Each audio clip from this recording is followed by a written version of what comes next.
The first thing that I would like to talk about is to have a purpose, right? And having a purpose, I think, is important both professionally and personally as well.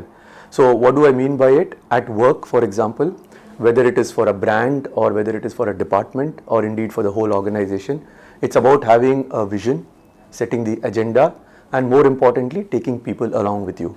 And I found that clearly articulating that right at the beginning tremendously helps in galvanizing the organization or the team or the department and really moving forward on that agenda. Sure, let me give you an example from my stint as the Managing Director of PVM Bangladesh actually.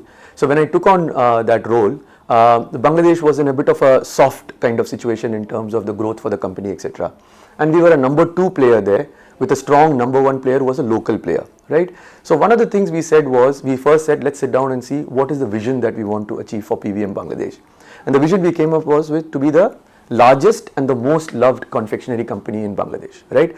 So then we sat down and say, what does it take to be that, right? And we had an offsite where we listed out various things or various elements of that whole working towards that vision, put down specific action points in terms of a very strong commercial plan, which involved sales, marketing, trade marketing, so that whatever debates and discussions you want to have, you have at that point of time.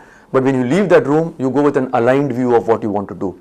And then we worked on it for 2 years, and we were at a 25 share to the competitor, the leader at 40, and in 2 years we were 41 to the competition going down to 35, and we became a market leader. So I think that is an example of how getting people to align on a vision, setting the agenda and taking them through with you helps in achieving the vision. So not everybody might understand the vision the way it is articulated at the top.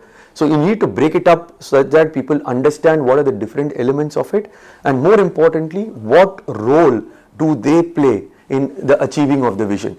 I think that's very, very important, such that each person in different departments get the role that they can play to build towards the larger thought that we have.